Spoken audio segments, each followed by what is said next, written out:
Hello students, welcome to Time Classes. This class is Quantitative Ability Revision Exercise. Handout code is QARE3541601. This is a revision class. We'll solving the mentioned handout. Let's come to question number 28. Question number 28 says Ajay was asked to find 2 by 9th of a number.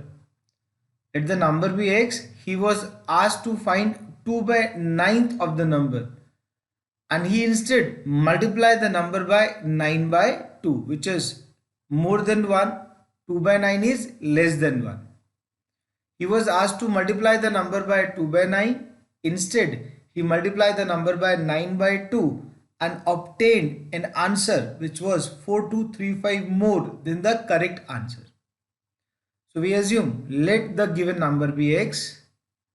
He has to multiply it by 2 by 9. That means 2 by 9x has to be found. But he found 9 by 2x.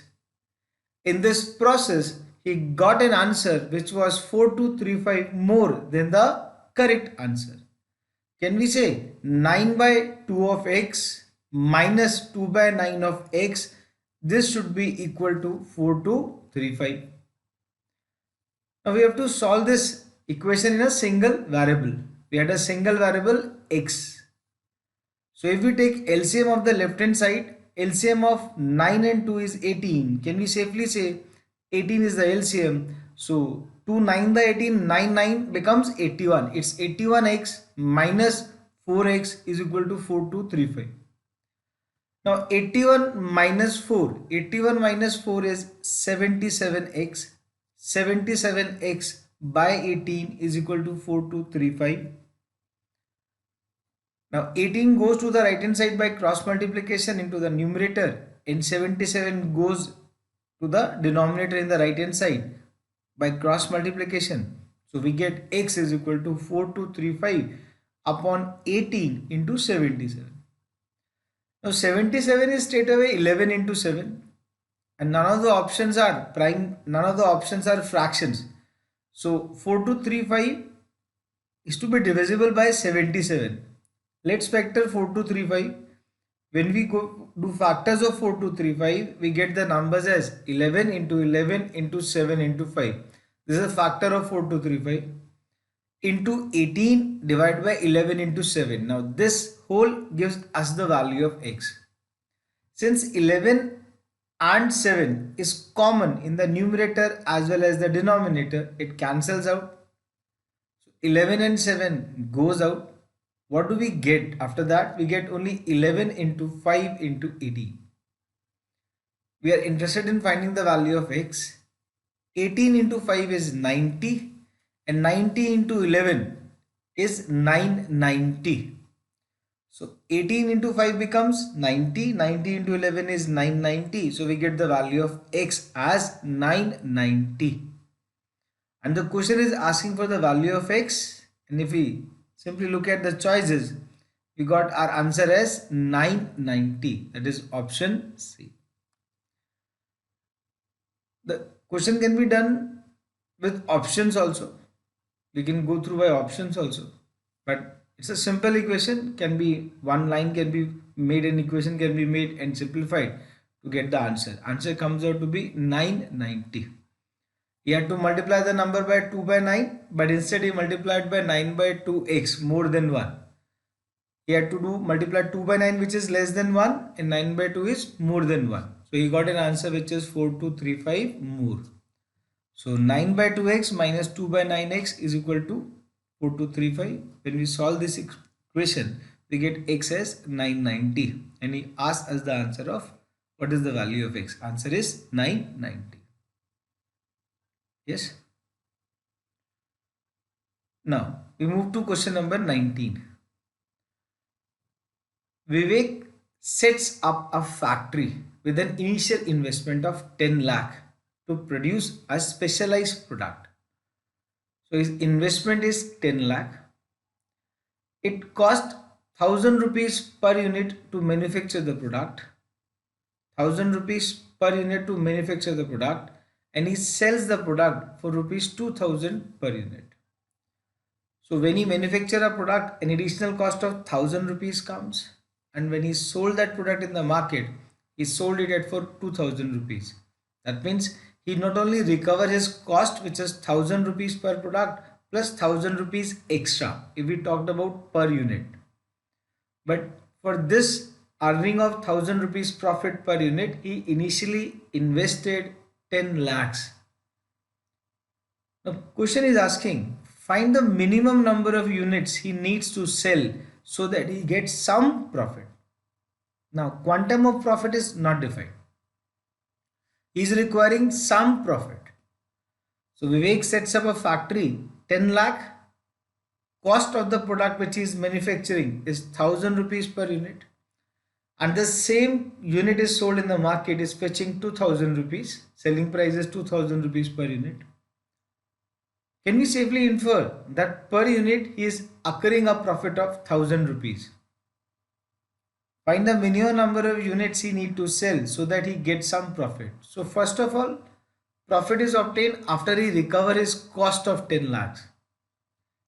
10 lakh is the initial investment which he had set up to set up the plant.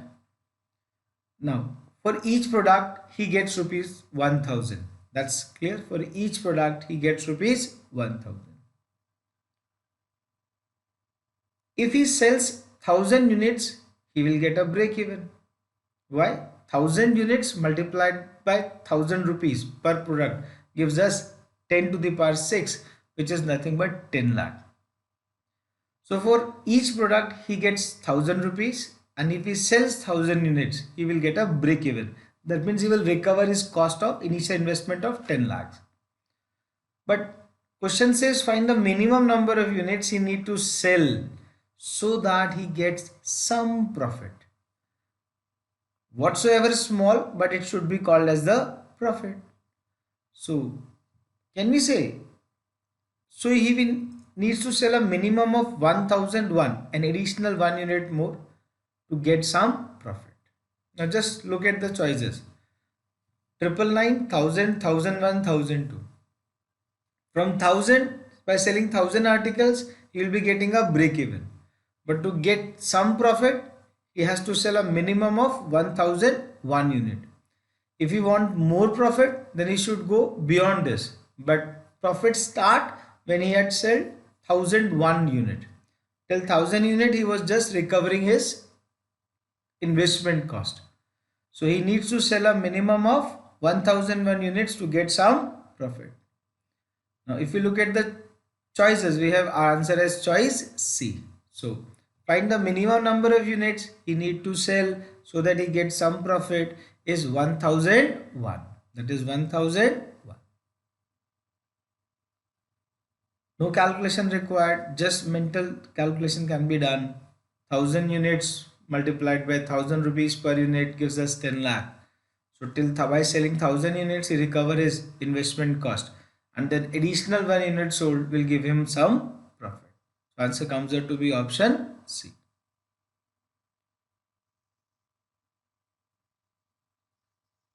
Then moving to question 12. Question seems to be a bigger one, but it's actually very simple question. The distance between two cities, Hyderabad and Delhi, is 1750 kilometers, 1750 kilometers. The average speed of a train between Hyderabad and Delhi is 70 kilometers per hour. 70 kilometers per hour is the average speed by which a train runs between Hyderabad and Delhi. The railway service has to schedule a train every day at the same time from Hyderabad to Delhi, and at the same time every day from Delhi to Hyderabad. Now each train has to stop at least 11 hours at either of the city before it can start again. So first of all, at the same time, and after reaching that destination, the train has to stop for 11 hours and then is ready to return to back to its original destination from place where it originates. So one travel time is required to reach to the other station, and then 11 hours stay at the station, and then it can again resume its backward journey. What is the minimum number of trains required to maintain this service? Kadrabad to Delhi, Delhi to Kadrabad at the same time. So first of all, we found out what is the time required in one-way travel by the train from between two stations. Time required for a train to go from Kadrabad to Delhi or from Delhi to Kadrabad is time is distance upon speed. Distance is 1750 kilometers. Speed also in kilometer per hour comes out to be 70 kilometer per hour. So 1750 upon 70, 0 cancel out. 7 to the 14, then 3 carry over 35, 7 5 the 35. So it requires 25 hours for train to move from one station to other. Now 25 hours is the travel time plus 11 hours is the halt time at the station to start again. So can we safely say if a train starts from 6 a.m. at one terminus, it would take 25 plus 11 hours plus 25 plus 11 hours or 72 hours for it to be ready to start another trip from the same terminus. Suppose train start from Kadrabad. So at 6 a.m. So it will take 25 hours to reach Delhi, then 11 hours of halt at Delhi, then 25 hours to travel back to Kadrabad, and then 11 hours of halt again to travel again back to Delhi. 25 plus 25 is 50 and 11 plus 11 is 22. That means 72 hours is elapsed before the same train is ready again to start from another trip from the same terminus. So 25 hours the travel time plus 11 hours halt time plus 25 hours travel time plus 11 hours halt time, that is 72 hours. After 72 hours, the time from it actually originate, after 72 hours it is again ready to move in the same direction, same station to other station, for it to be ready to start another trip from the same terminus. So, can we simply say, therefore, we need two more trains to maintain a daily service from this station at 6 a.m. One at the end of 24 hours. Suppose 6 a.m. today, then 24 hours next day, and then again 24 hours next day. So 24 hours and 48 hours we require two more train. Then again further 24, that is 72 hours, same train is again ready to move back. So we need a total of two more trains to maintain a daily service. One at 24 hours, suppose 60 hours is the time at which launch, 6 a.m. Then 24 hours again next day 6 p.m. second train. Then 24 hours, that is 48 hours from the original, one more train. Then 24 hours, that is 72 hours. The same initial train is ready to go in the same direction. So we required two more trains. After the first, to start 48 hours after the first, 24 hours and then 48 hours. One we had already started at 6. So a minimum of 3 trains are required to maintain this services. Minimum of 3 trains are required because after 72 hours the same train is ready to move from Kadrabad to Delhi again. So we required a minimum of 3 trains. So can we say, if we look at the choices, our choice comes out to be choice A. So what is the minimum number of trains required to maintain this service? Is A, option choice 3. Yes. Now, question number 27. It says, find the value of k if the equation 3x plus k upon 3 plus 2 into y is equal to 1 and kx plus 2ky is equal to 4 have infinite solutions. So, infinite solutions, can we say they will have infinite solutions? As the system has infinite solutions, the coefficients should be proportional.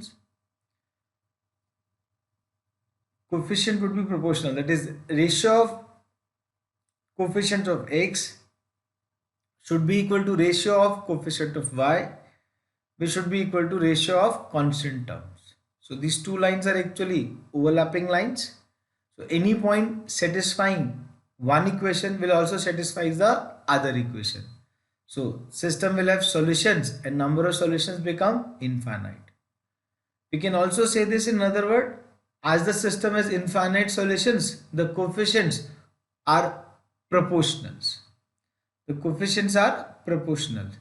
That is, ratio of coefficient of x is 3 upon k and ratio of coefficient of y is k upon 3 plus 2 by 2k.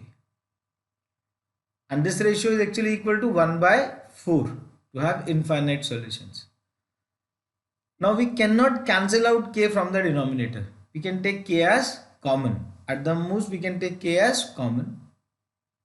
So on solving further, this leads to k bracket k by 3 minus 4 equal to 0. We take k 1 by k as common, then this comes out to be k by 3 plus 2 minus 3, and we take LCM also, it comes out to be k bracket k minus k by 3 minus 4 equal to 0.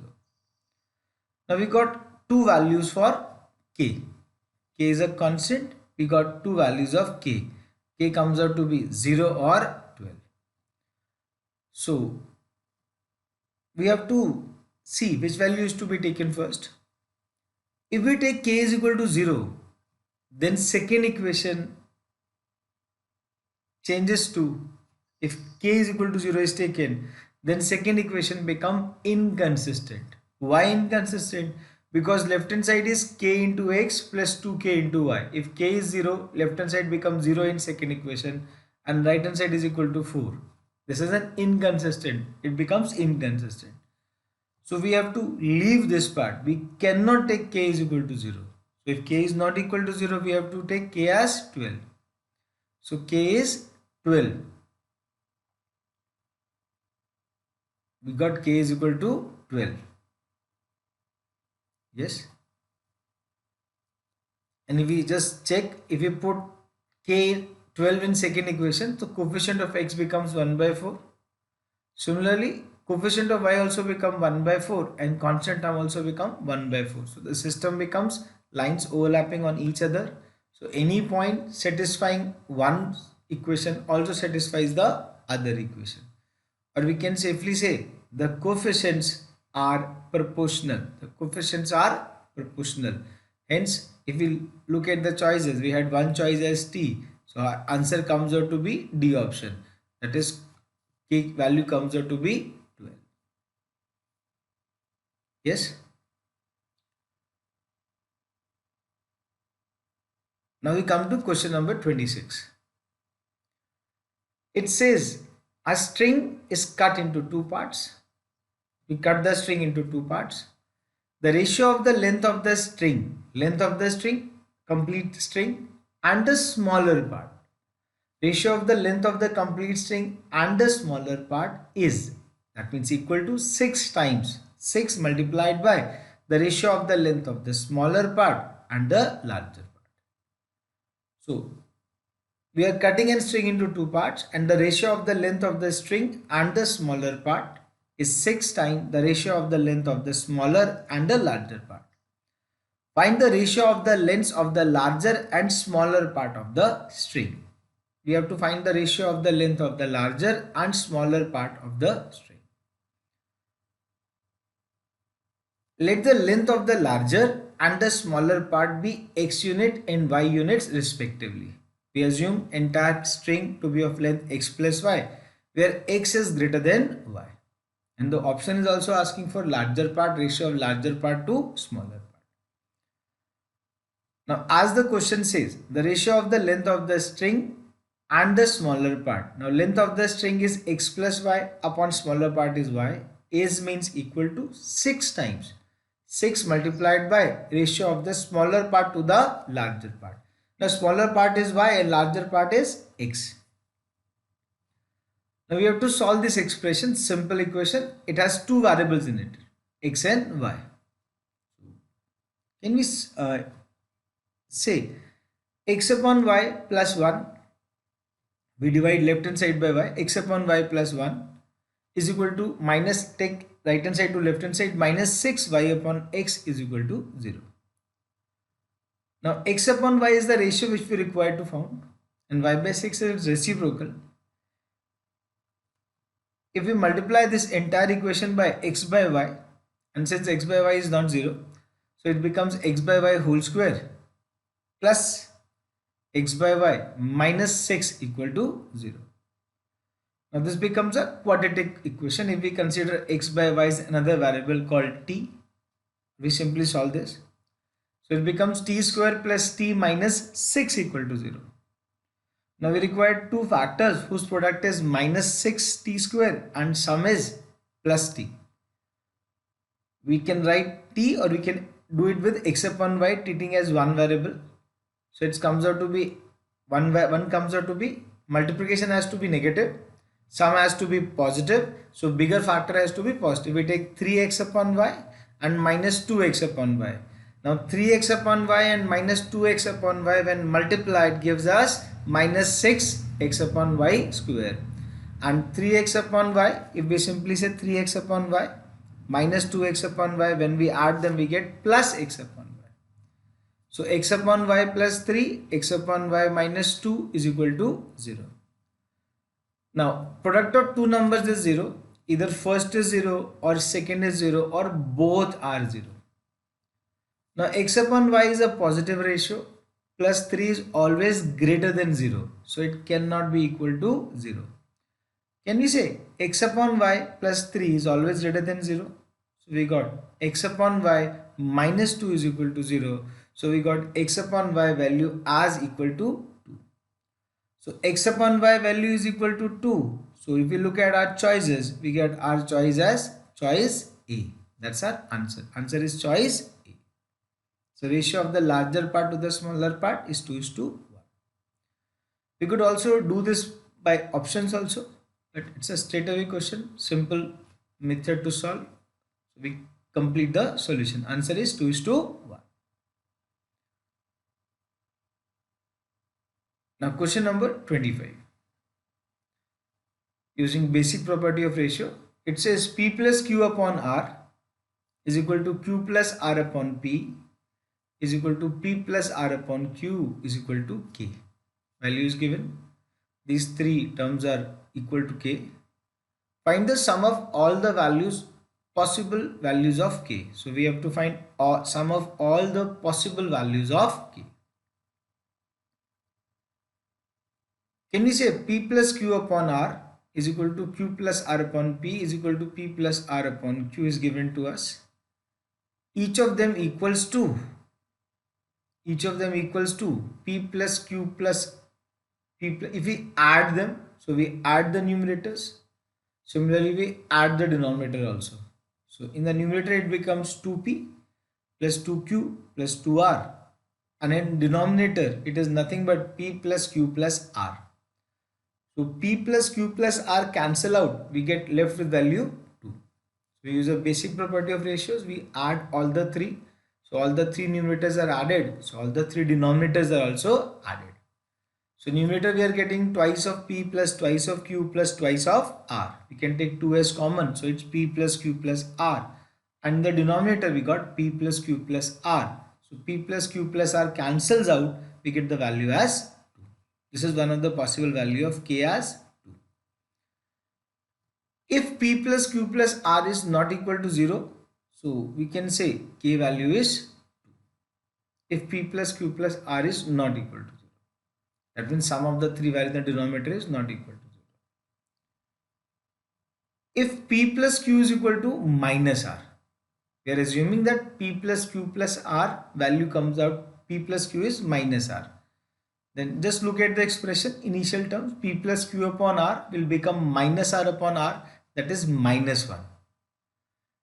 If P plus Q is equal to minus R, we can simply say P plus Q plus R is equal to 0. Then Q plus R is equal to minus P. And if we put this minus P in the expression, so minus P upon P becomes minus 1. This is also one of the values of K can assume. Then P upon P plus Q upon R, because P plus Q is minus R, so minus R upon R becomes minus 1.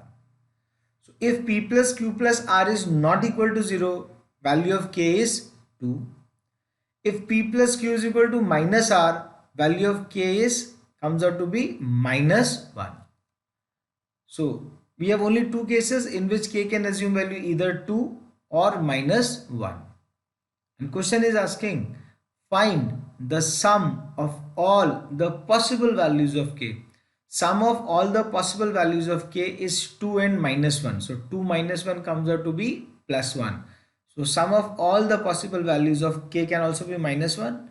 So sum of all the possible values of k is 2 plus minus 1, that is 1. And if we carefully look at the choices, we had our answer as A option. Now there is a scope of error also. Somebody got 2 as the answer, we had 2 as option also. But that is the only condition when r plus p plus q is not equal to 0. Now if p plus q is equal to minus r, then the value of k comes out to be minus 1. These are the only two cases possible. You have to check both the cases before marking the options. So you got one value as 2, another value as minus 1. So your answer comes out to be 2 plus minus 1, that is 1. Choice A. Yes.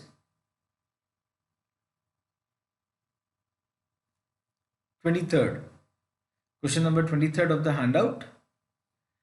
It says the pressure of a gas varies directly with temperature when volume is constant and varies inversely with volume when temperature is constant.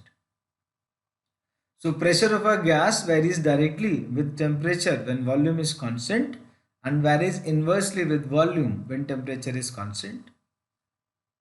If the present temperature is 100 Kelvin, what will be the increase? What will be the increase in temperature? Question is asking increase, not the actual temperature. If the pressure is triple and the volume doubles. So we write pressure is directly proportional to temperature when volume is constant and pressure varies inversely as volume when temperature is constant. Pressure is directly proportional to temperature when volume is constant. Pressure is inversely proportional to volume when temperature is constant. We can club these two equations. We can say pressure is proportional to T upon V, and whenever we replace a proportionality sign, an equal to comes into picture. So P is equal to K T by V, where K is a constant. So we come to an expression P is equal to K T by V, where K is a constant. Question says pressure is directly proportional to T when V is constant. If P increases, T will increase. If P decreases, T will decrease. This is called directly proportional. Pressure is inversely proportional to volume. When pressure is increases, volume decreases. Or pressure is decreases, volume increases. We say it's inversely proportional. Now pressure is inversely proportional to volume when T is constant. Pressure is directly proportional to temperature when V is constant. We can club these two equations. So P is proportional to T by V, and whenever we are removing a proportionality sign, we are getting a equal to and replacing it by equal to, a constant is to be introduced. Now we required the value of this constant to get the our full expression. Now it says if the present temperature is 100, so can we say this is nothing but PV upon T is equal to a constant value? So we can use it. It also says P1 V1 upon T1 is equal to P2 V2 upon T2. So this expression will help us to find the value of the new temperature when the conditions are changed. And we have to find increase in temperature. If the present temperature is 100 Kelvin, if the present temperature is 100 K, what will be the increase in temperature if the pressure triples and the volume doubles? So we take first case, pressure is X, volume is Y, and temperature is 100. We have to maintain the same unit. Now it says pressure is tripled, so 3x, volume is double, it becomes 2y, and we have to find the new temperature. Now if we carefully observe, these x and y are cancelled out, so we get the value of T as 600 K. Second temperature is 600 K. 600 K is also there in the choices, but 600 K is not our answer. He is asking if the present temperature is 100 Kelvin, what will be the increase in temperature? Increase in temperature if the pressure triples and volume doubles.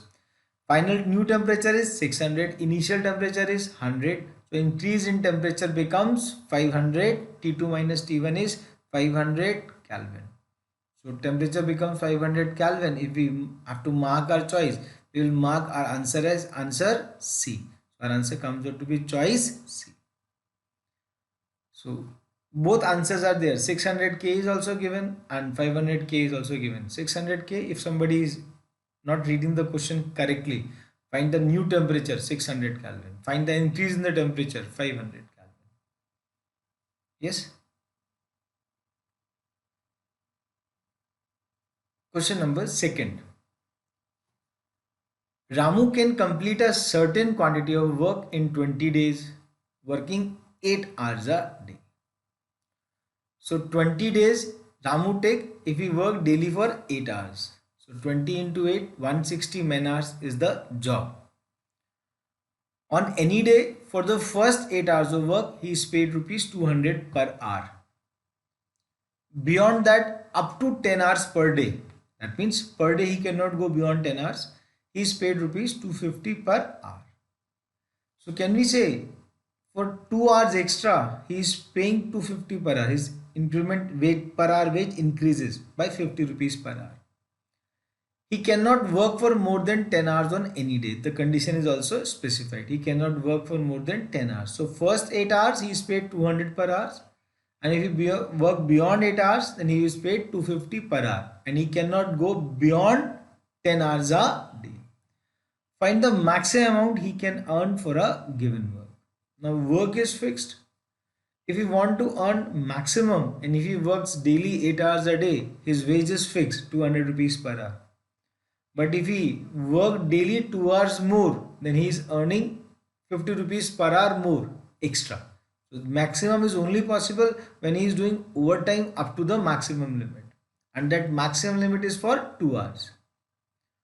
So can we say Ramu need to work for a total of 160, 20 into 8 is 160 hours. That's called 160 man hours, Ramu's hours. He worked for 160 hours, the work got completed.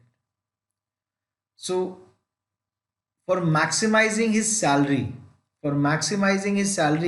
he needs as many extra hours as possible.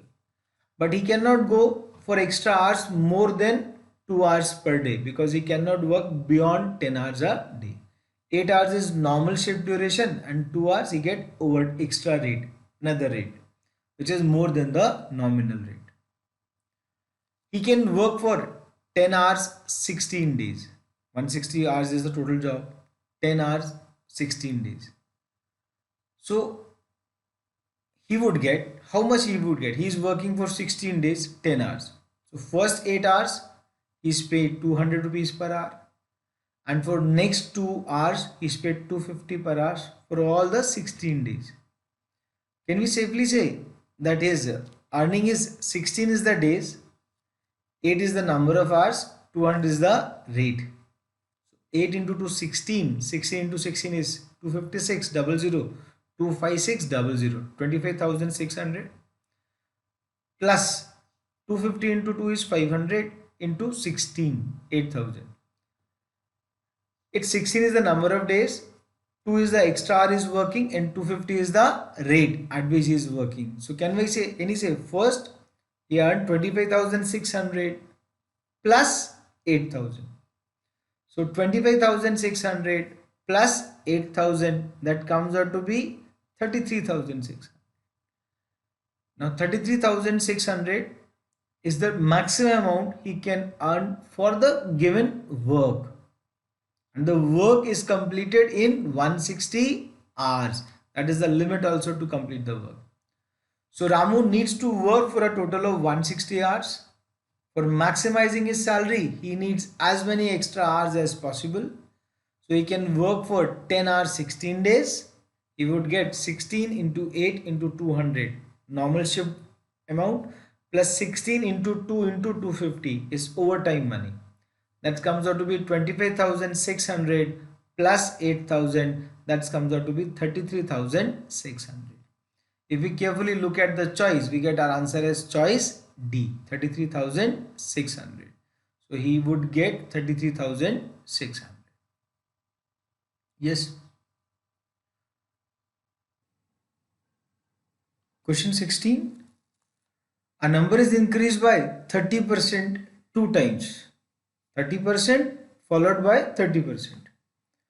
The same number is increased by 10% followed by 20% followed by 30%. What is the difference of the resulting number in the two cases if the number original is 100? You have to find the difference. So we assume, let the difference we need to find, number is 100. So when it says you increase the number by 10%, you multiply it by 1.1. 1.1 is called the multiplying factor. 20% multiplying factor is 1.2. 30% multiplying factor is 1.3. So when you multiply 100 by 1.1, you get one number which is increased by 10. And to this new number you increase it by 20%. So multiplying factor becomes 1.2. And you further increase this number by 30%, multiplying factor becomes 1.3. So 100 into 1.1 into 1.2 into 1.3 is the new number in the second scenario. And in the first scenario, you increase it by 30% twice. That means 100 into, when you increase a number by 30%, you multiply it by 1.3. 100 into 1.3 multiplied by 1.3. So in one scenario, we increase the number by thrice, by 10%, 20%, 30%. And in the second scenario, we increase it twice by 30% followed by 30%. So 100 into 1.3 is the number increased by 30%. And you, when again multiplied by 1.3, you are increasing the number, new number again by 30%. So on simplifying, we simply say that this comes out to be 100. 1.1 into 1.2 into 1.3 is 1.716. That means 1.716 means number is increased by 71.6%. And 1.3 into 1.3 becomes 1.69. We can say number is increased by 69%. We take 100 as common. 1.716 minus 1.690. If we subtract, we get the value as 100 into 0.026. So when we multiply this by 100, so it comes out to be 2.6. So what is the difference of the resulting numbers in the two cases if the number is 100? So difference comes out to be 2.6. We simply use the concept of multiplying factor, multiply the numbers and get our result. It's 1.1 into 1.2 into 1.3, 3 times increase of 10% followed by 20% followed by 30%. And 1.3 into 1.3 is twice increase of 30% and 30% also. So 100 into 1.716 minus 1.690, that gives us 100 into 0.026, which is nothing but 2.6. If we carefully look at the choices, we had our choice as choice C. This can also be done by using successive percentage change. That can also be done. I hope this is clear. Now coming to question 17. It says a number n is x plus 2y square plus 3z cube. Number is x plus 2y square plus 3z cube. If x is increased by 6300%, y increased by 700%, and z increases by 300%. Now z in the expression is to the power 3 and y we have to the power 2. That means y into y and z is multiplied thrice. So what is the percentage increase in the value of n? Overall percentage increase in the value of n. So we'll be using successive percentage change in this case.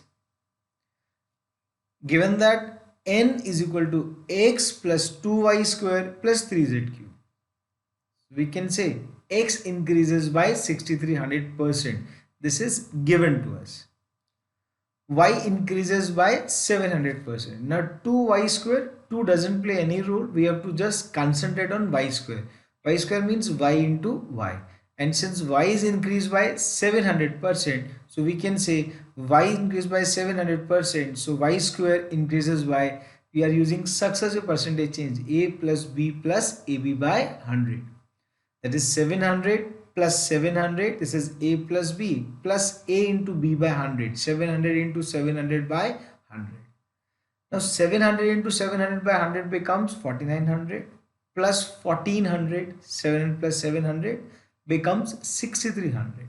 That means second part of the given expression also increases by 6300%. First part of the expression also increases by 6300%. So if expression is only of these two terms, then my answer would have been 6300%. But I need to check for third part also. And third part is nothing but 3z cube.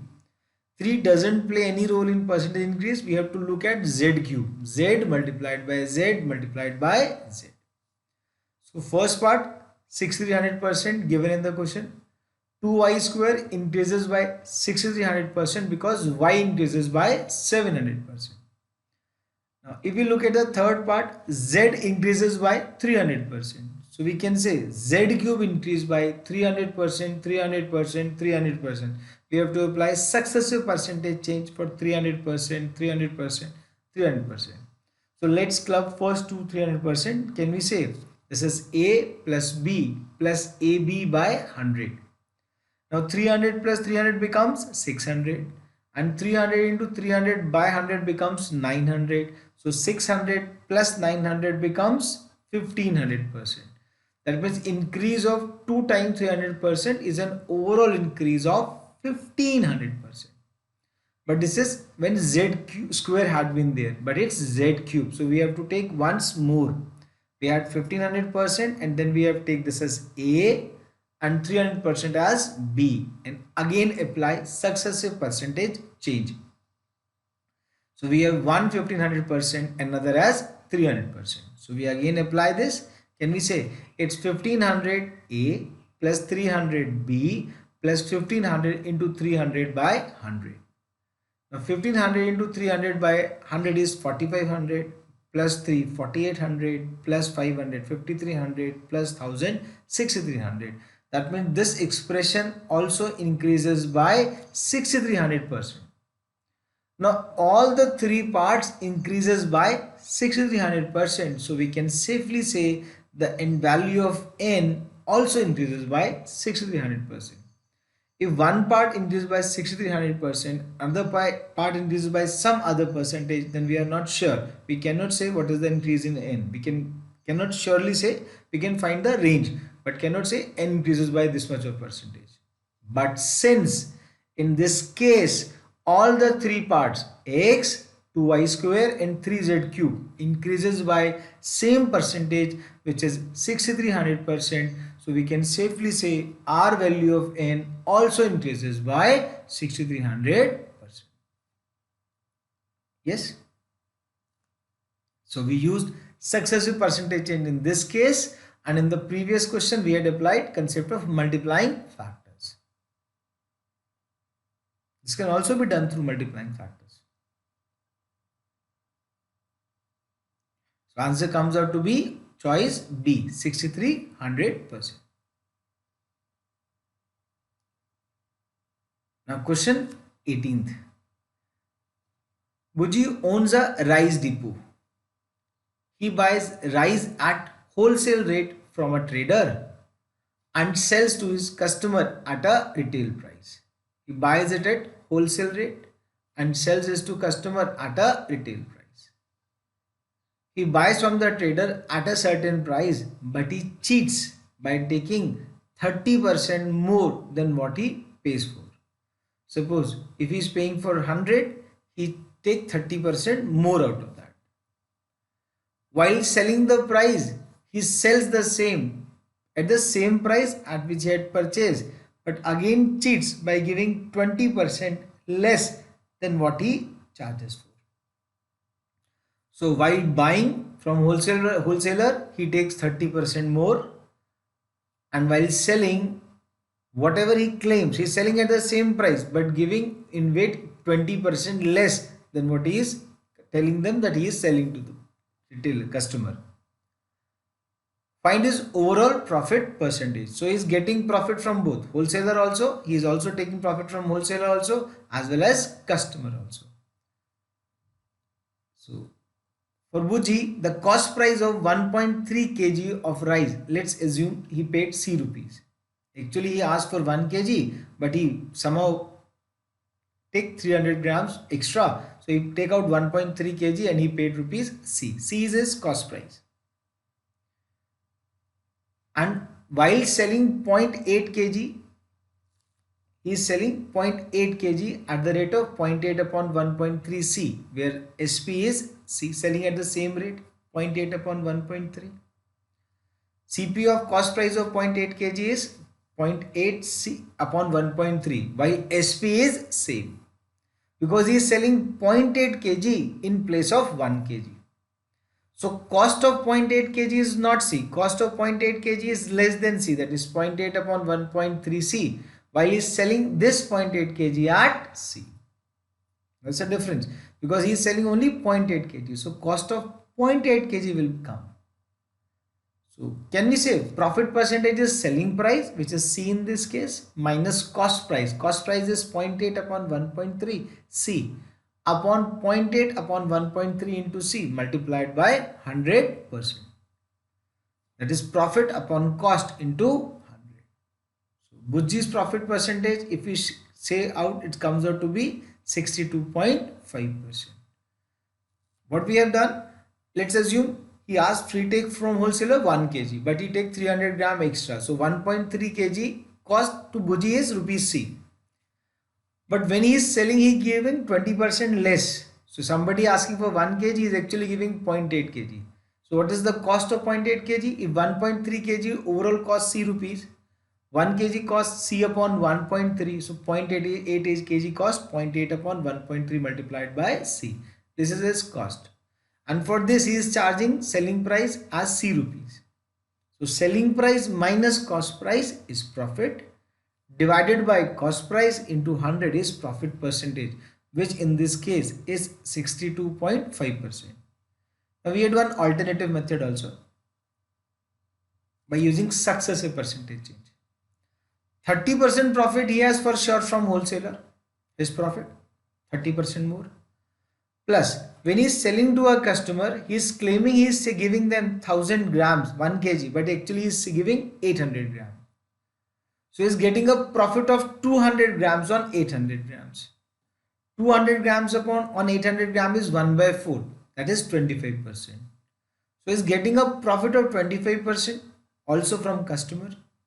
30% profit on the same lot from the wholesaler.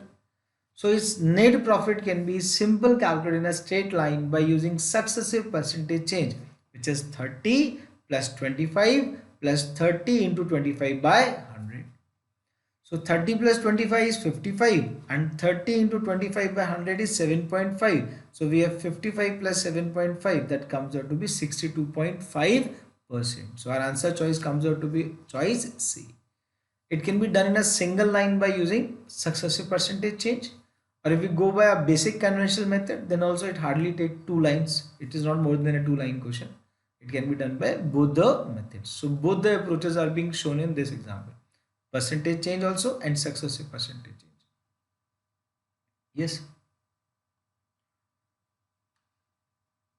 Question number 21. A man gets back the amount he had invested in buying 100 radios. A man gets back an amount he had invested in buying 100 radios by selling 65 of them.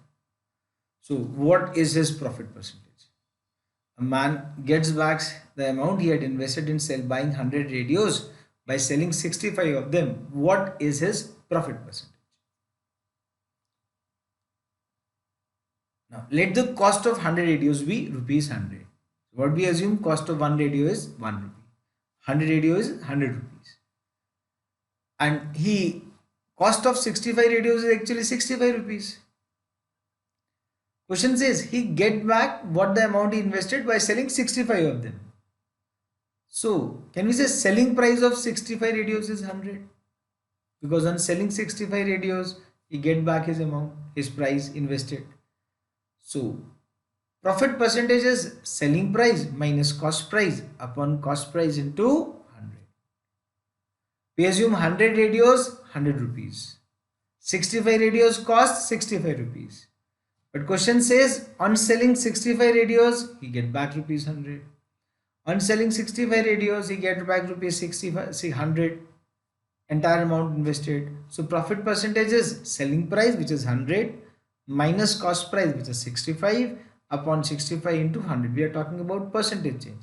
It can be taken on sample space of the whole lot also. So 100 minus 65 is 35. 35 upon 65 into 100. And this comes out to be 5311 by 13%. So answer comes out to be 5311 by 13%. Straight away, profit percentage is selling price minus cost price upon cost price into 100. That comes out to be 5311 by 13%. Option, if we talked about option, comes out to be option 21. Yes.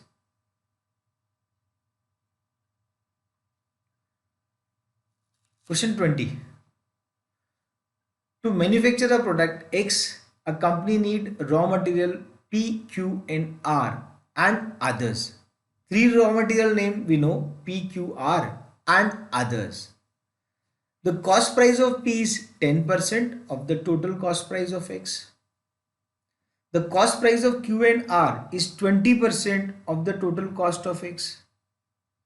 The cost price Q and R is 20% of the total cost of X. So can we say let the total cost be rupees 100. The cost price of P is 10% of total cost, that is 10 rupees. Cost price of Q and R is 20% of the total cost of X. 100, 20% is 20. So can we say cost price of Q and R is same, which is 20 rupees. Total cost 100 rupees. Cost price of PQR are 10 rupees, 20 rupees and 20 rupees respectively. The cost of P increased by 20%. Now P cost is 10 rupees, 20% is 2 rupees. The cost of each of Q and R increased by 10%. Cost of Q is 20 rupees, 10% is 2 rupees. R is 20 rupees cost, 10% is 2 rupees. Can we safely say the cost of all the three increased by 2 rupees each? But total cost increased by 15%. Okay. So we can say let the cost of other product is 100 total cost, out of which cost of P, Q and R is 10, 20 and 20, that is 50. So out of total cost, if we subtract the cost of three products, we get rupees 50. This is the cost of other products. Now it says the cost price of P increased by 20% and Q and R increased by 10%. Increase in each of the cost of PQR is rupees 2. 20% of 10 rupees is 2, that is cost of P. Q cost is 20, increased by 10%, that is again 2. R cost is 20, which is increased by 10%, that is again 2. So increase in each of the cost of PQR is rupees 2. For sure. Increase in the total cost is rupees 15. Increase in the total cost is rupees 15. Increase in the cost of others. These three contributes for an increase of 6 rupees. 2 plus 2 plus 2. But increase in the total cost is given as 15. So increase in the cost of others is 15 minus 6, that is 9 rupees. And what is the total cost of others is 50 rupees, and for which others increase attributes to 9 rupees in increase in cost. Because PQR each increased by rupees 2. So total increase of PQR comes out to be rupees 6. So increase in each of the cost of PQR is rupees 2, total increase is rupees 6. Can we say increase in total cost given is 15% of 100? That is 15 rupees. So increase in cost of others is 15 minus 6, that is 9 rupees. Percentage increase in the cost of others. Percentage increase in the cost of others is increases 9 upon 50 into 100. 9 upon 50 into 100. That is, if some 100 is in the denominator, the numerator is percentage. So if you multiply numerator, it's simply 50, 100, 2. That comes out to be 18%. Sure, it is 18%. So find the percentage increase in the cost of the others is nothing but 18%. If we carefully look at the choices, we get our choice as choice D. Yes. So we assume total cost as 100 and cost of PQR as a percentage term was given as 10%, 20%, 20%. That comes out to be 10 rupees, 20 rupees, 20 rupees. So out of 100, these three cost 250 rupees. So others cost 250 rupees. The increase in each of the cost of P, Q and R is given as percentage term, that is 20% for P and 10% for Q and R. That's add 2 rupees to each. Total increase comes out to be 6. But total increase in the cost is 15 given. So we simply say increase in the cost of the others is 15 minus 6 equal to 9 rupees. So percentage increase in the cost of others is 9 upon 50 into 100. 9 upon 50 into 100, that adds up, that becomes 18%. So our choice comes out to be choice D. Yes.